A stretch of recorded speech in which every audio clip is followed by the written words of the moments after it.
Hey, my subscribers. Well, in fact, anyone, but probably my subscribers. I want to make a request of you. Most channels have a piece of music.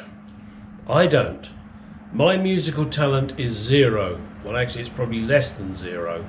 But I love music. I like electric guitar. I like the Shadows, Eric Clapton, a bit of Jimmy, Master. Obviously Pink Floyd, I mean Jam, those guys can play. God, I can't think of his damn name now. Doesn't matter. That's the type of music I like. Is any one of you willing to create a piece of music for me? Not a whole song, just like an intro piece of music that I can use on my channel without copyright, without fucking anybody off. And I will credit you if you give me the details you want me to mention. I will happily credit you. And I will use it at the beginning of my videos. Lots of people seem to have it. It seems to be popular. Must admit, I'm a fan of it on certain channels where they do it. And I thought it'd be nice to have something on my channel. But I must say, I would like electric guitar. I mean, obviously other instruments can be involved, but electric guitar is my thing. I just wish I had the talent Eric Clapton has in his little finger so I could play guitar, but I don't. But maybe one of you does. Just a small request. And hopefully somebody is willing to do it for me and send it to me in a clip. Thank you. Do appreciate it. Bye-bye. I have now taken these, driven out with great difficulty these pieces, which were the original mounts. I burnt out the rubber so that I could get down low enough to cut through. When I cut through them, I did it on this edge here, which is the strongest point. I didn't want to do it here because, then I'm weakening something because, sometimes you get a little carried away. Excuse me. So I always did it on this, what I consider the strongest point. Less likely to split. You really don't want one of these splitting. Okay, so cleaned them. They're now powder coated, but can't put these in yet. Why? Because if you look, some powder coat got in there. Now, yeah, I could have masked all of this up in here. It just seemed like a lot of hassle when all I got to do is get my trusty Dremel, buzz it round in there, and then put these in. Now, there should be a part number on these, but of course the label's all smashed. I'm sorry about this. It looks like it's C1, crap. I was going to say C11091BK. Let me look it up. I'm sorry. I'll be right back. If I can stop the camera too, that'll help. Okay, I was close. The part number is C11091/BK. Oh shit, look at this. If I turned it over, the other label was also on the other side. Oh well, there you go. What the hell? Let's have a look at these. Right, there they are. Very nice, repro. Probably made of Chinesium crap. However, gotta do what you gotta do. So now, I have two choices. They don't just fit straight in. I think what I'm going to do, I'm going to clean out the inside here, of course. I'm also going to put these in the freezer, and that'll shrink it in. You can use shrinking or heating, but because this has got rubber in it, you can't use heating for obvious reasons. Duh. There you go. All right. Oh, and I did want to sidestep here on... I do a lot of videos, as you're all well aware, and I talk, and I swear, and I do what I do, and I hope it helps some people.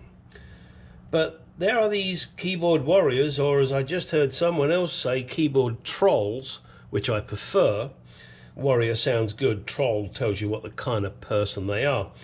And he was upset because on one of my videos, nothing to do with Jaguars, I hasten to add, well, I hadn't done anything because, in simplicity, I'd forgotten to film it, or I didn't film it with the disassembly. But I did it with the reassembly and said everything I could to try and help anybody that was going to do the job I was doing. So if you are a keyboard troll, fuck off. We're not interested in what you have to say. If it's not good what I do, you go do it yourself. You go out there and do a video better than me, and then you'll get all the subscribers. I do this for fun. I do this for enjoyment. And I don't care. It's not professional. It is just me. I am just a single guy. I don't have a team around me filming me, editing and all that shit. I do everything. So if you don't like it, and you're a keyboard troll, and you do this, you do that, I'm not interested. Just fuck off, go somewhere else, don't watch my channel. I don't need you. I need the subscribers that I have that enjoy what I do, tolerate, shall we say, my swearing, and also when I fuck up. Sorry, bit of a rant there, but it pissed me off. Anyway, I blocked him. All right. Okay, time to clean the insides of these up and put these in the freezer when the wife's not looking. Okay, guys, hang on 1 second. Just want to put some light on the subject.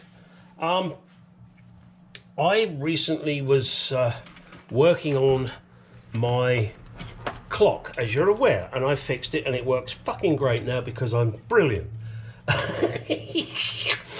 All right, so reassembly here. Yeah, there's a bit of dust in here, and I'll be dealing with that. Believe me, I will. But this this ring, it moves, and it's very awkward to mess with. So I've super glued it there. I figure, what the hell? Now, you know, in the factory they probably didn't, because it was quicker and simpler not to get into that kind of shit. So I've super glued that there. Great. In reassembly, I smashed one of the glasses, one of these lenses here. I smashed it because I bent over the clips, and then foolishly I hit them with a hammer. Well, the clips anyway, not the rest of it. And yeah, it broke. I should have squeezed it instead of hitting it. All right, so now I'm fucked. I've got a broken dial glass. I went online, and I'll tell you the company's name now. It is Andrew Glasswright at iCloud.com. And I bought 4 pieces of glass. I told him the diameter, you know, I needed, and he cut them to size for me. I said also I need it to be, and I gave him a thickness.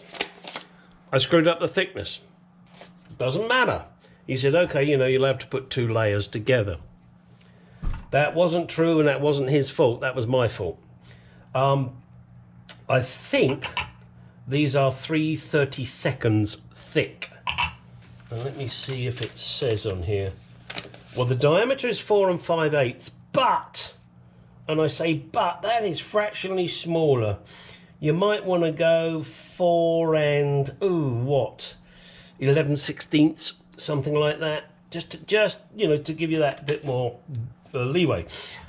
Again, because I didn't want them to move, I put a little dab of clear glue on each side, pressed the glass in, let it set, flipped it over and trimmed off the excess glue. And I used a clear glue called Goop. And now that, it's not going anywhere. It's perfect. All I now need to do is not be an idiot, clean it inside and out, mainly inside because that's the biggest problem.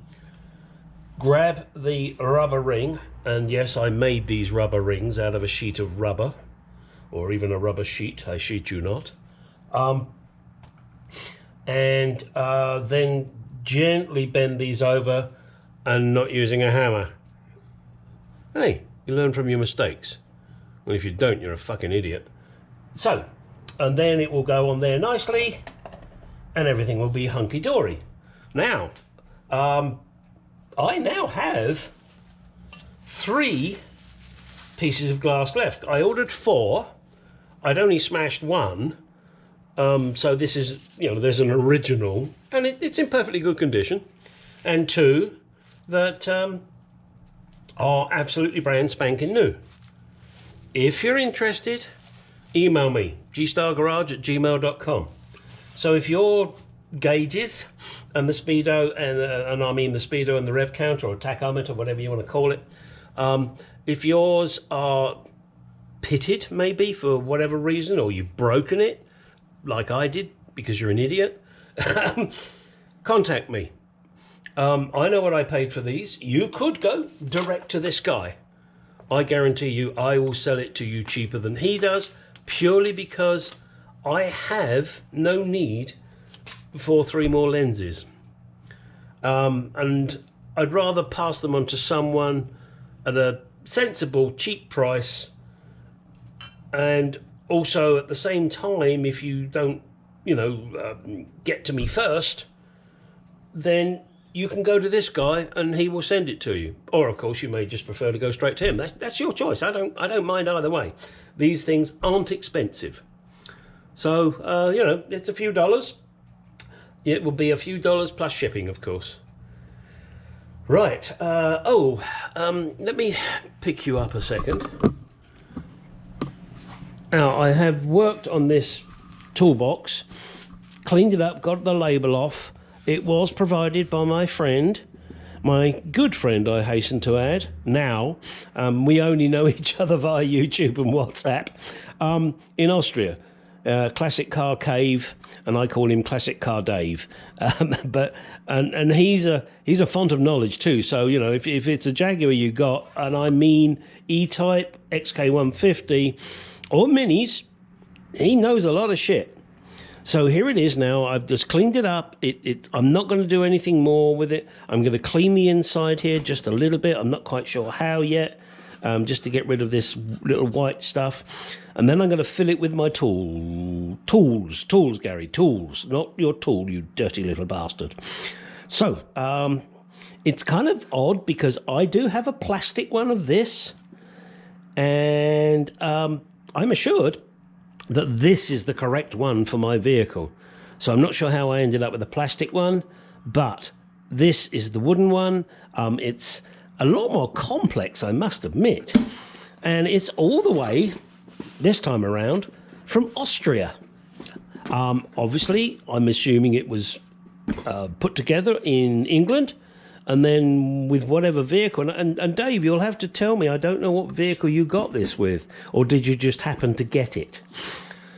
All right, there you go. Let's get on with some more shit.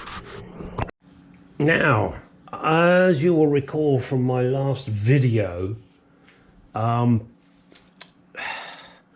couldn't get the shaft out. I have ordered through the JCNA the proper tool. I think it's they call it a J7. I thought it was a D7 or JD7. However, the one they have on their list is a J7. If you're a member, you can rent this tool. Well, in fact, there's all sorts of tools you can rent from them. So to me, it's worth the membership for that alone, although you will get a magazine, of course.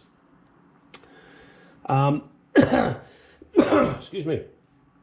To rent that tool, they will need your credit card, and on this particular tool, the down payment, shall we say, is $750. Oh no, shock horror, oh, that's a lot. I could buy one cheaper. Well, yeah, of course you could. But don't worry, you do get the majority of that back when you return it to them. They are sending it to me from California. I'm in Arizona. They're very good. They've picked the nearest location rather than the furthest away, and so it reduces my shipping costs. And I spoke to a gentleman about it, and he was very helpful, gave me some instructions, which I was already aware of, but obviously not everybody is. I'm an ex-mechanic, so I know shit. But he, you know, has to go through it, and that's fair comment. It's $750, as I said, but the reason for that is that should I decide I'm not going to return this, or I'm a lazy shit, they're not out of pocket, because they have to replace one of those things, and they're not fucking cheap, that's for sure. So just wanted to throw that out there. Also to say that I will be taking my Mark II off of the ramp, because I have customers' cars to deal with, and when I take this rear axle out to rebuild it, it's going to be down for about a month, I would say. At least a month. And I can't have my ramp out of action for that long, because I do need to fix shit. Therefore, you're going to be watching me doing this on the floor. Yeah, not fun. I mean, I'll jack it up and support it properly. As you saw in my previous thing, I'm putting new bushes into the anti-tramp bars, and that will help hold it in position while I put God knows what kind of strain onto the tool that they're renting to me. And I did make the comment to him. I said, hey, you know, supposing I break it. His words were, you won't be able to break it. So it's one of those tools that, you know, you're going to have to give some welly. And I will video that. It's going to be in the next video, not this one. I mean, I have a little short bar here, but that's for my short stuff, you know, short stop. But I also have a much longer one, which is probably twice that length.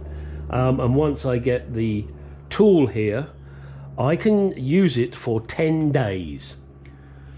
All that means is you've got to be prepared for whatever it is you're doing. Get prepared, which is what I'm doing at this moment. I'm getting this car sorted out. I'm getting those anti-tramp bars done, as I've mentioned. I'm going to take the car off the ramp. I'm going to put it on the floor with its arse sticking out so that I can remove the rear axle without a problem. And well, basically that's going to be it. Basically, oh Dave, there you go, Dave, Classic Car Cave. I used your word. Basically. There you go. Oh, one other thing. Really, this is probably purely for Dave rather than anybody else. I purchased this spinner removal tool, and it's great. It fits. Unfortunately, it has a sharp edge on it, and it has damaged my brand new spinners. So I might have to buy one brand new spinner, because that's ugly. That pisses me off. These edges should have been rounded by the guy that built them. I don't know if I'm going to bother telling him, because, well, simply put, I don't know if he's making any more of these. But those edges are sharp, and they damage the spinner, and I'm not happy. Of course I'm not happy. It's what happens. So anybody that's got this tool from this guy, I mean, he's a good guy. Don't get me wrong. He's a good guy. I'm sure he's not aware of that. And I honestly don't even know if I have his details anymore to be able to say, hey, you know, this is what happens. Yeah. Or was this just cheap Chinesium crap? I mean, it probably was cheap Chinesium crap, but I don't think that would have made any damn difference, even if it wasn't. All right, boys, girls, love you all dearly. And again, I'm just gonna pump this one more time, or maybe even more. Who knows? You may watch my channel, but you don't subscribe. Please do. Doesn't cost you a fucking dime, and who knows? Maybe you'll get some enjoyment out of it. And if not, oh well, too bad. Now, get out of that garage. Go do some shit. I got shit to do. I got this shit to finish. I got that shit to finish. I got that shit to finish. I got to put a radio in that. Oh crap, what have I got to do with it? I got to do transmission fluid on that baby. And that is a bloody nightmare on these ZF gearboxes. You have to do it with the engine running. The gearbox has to be at a certain temperature. You have to pump the fluid in whilst you, oh geez. And you have to, you know, pat the top of your head and rub your belly at the same time. Thanks. Oh, by the way, it never has to be changed. It's sealed for life. Bollocks. It isn't. Oh, and also I have to do the transmission fluid and filter on that one.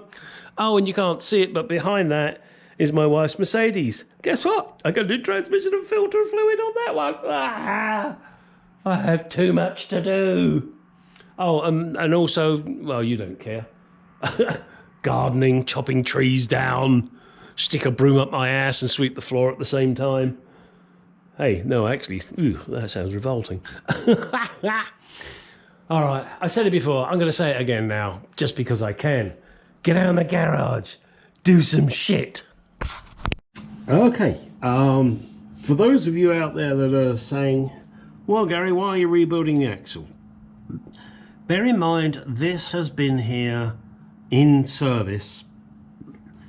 And it was a company car to start with since 1964. Now, here's my rotor disc. You can see there's a bit of play there, can't you? But then you go down there, nothing is moving.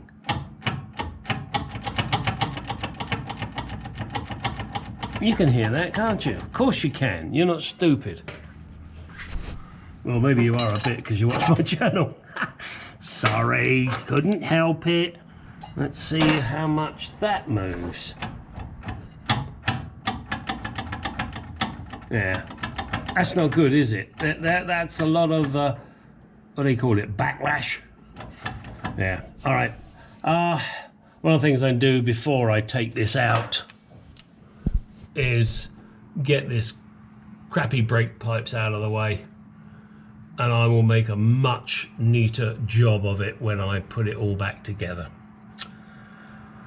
All right, I'm going to take out this panhard rod purely because it's pointless being there. I'm going to put back in, as you know, the anti-tramp bars purely so that when I try and get these shafts out, I can do it easily. And would you look what this fucking idiot has done? Rested his arm on a greasy hub. All right, I just thought you might like to see that. And don't ask me how I did this. In there, okay, you can see the nut. How come I didn't get the hole aligned? And the only reason I'm saying that is because I know there's a keyway on the shaft. But I would have thought if I line up the keyway, the hole should line up for the split pin. Or as you Americans call it, the cotter pin. Very odd.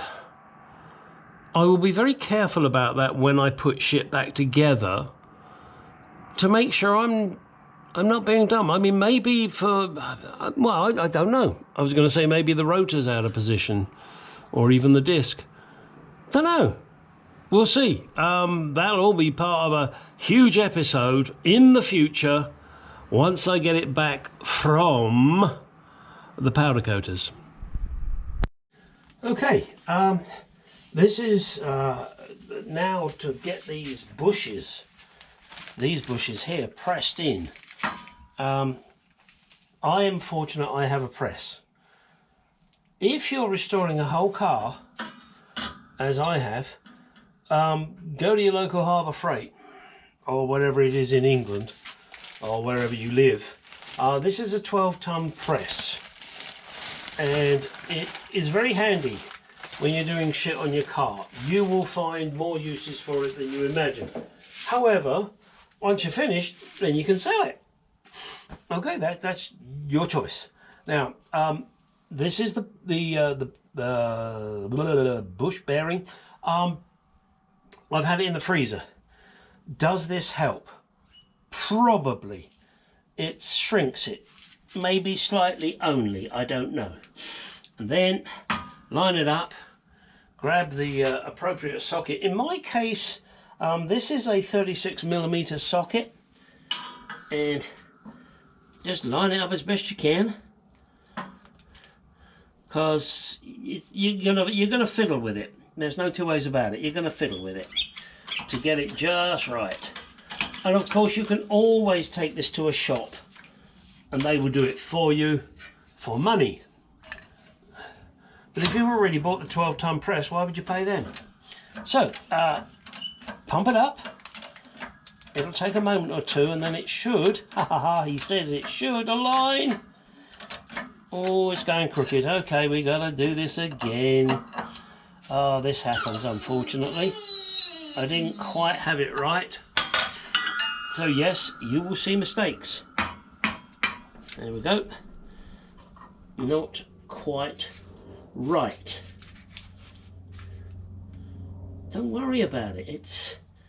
It's one of those things. I show my mistakes as well as my goodie bits. Who knows, maybe I'll get it done in 2 hits. Sometimes shit happens.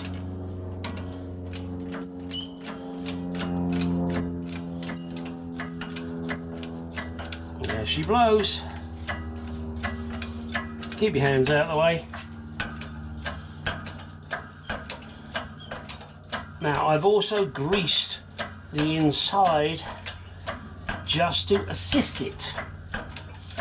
And I will tell you now that 99% of that grease will get pushed out. But it doesn't matter. I use copper grease. You use whatever you like. Vaseline, whatever. Doesn't matter. That's your choice. Right, I'm now at the point where it won't go down any further because of the centerpiece. So, now, release it. Release. And move shit. And the tape there is to try and protect my little powder coating that I've done. And this is the reason it won't go through, because of this centerpiece. So let me just make sure. Yeah, it's a 32nd of an inch to go. But I want to make sure I get it in. Does it matter? No, of course it fucking doesn't. 32nd of an inch. It's not a fucking chance in hell, boys. But you know me, I like to be precise, even when I'm not. So we're just going to push it in that last little bit.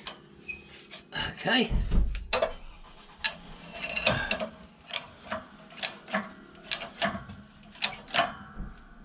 There we go. That's it. It's in. It just took a... Oh, stop. And now it's nice and flush both sides. As you can see, as I said, the grease has come out. That's fine. The grease will now do 2 things, to my mind. One, it allows you to get it in there nice and easy. You know, it's like Vaseline on your woman. Or KY jelly, depending on your preference. Or I guess if you prefer something a little more spiky like Germaline. Whoo, damn, that shit stings. So, pushed in, and everything's great. The other thing it does, sorry, I sidetracked myself. The other thing it does is it will prevent rust, and should you need to replace these, you'll be able to get them out nice and easy, lemon squeezy. All right, one more to do, and then back to whatever.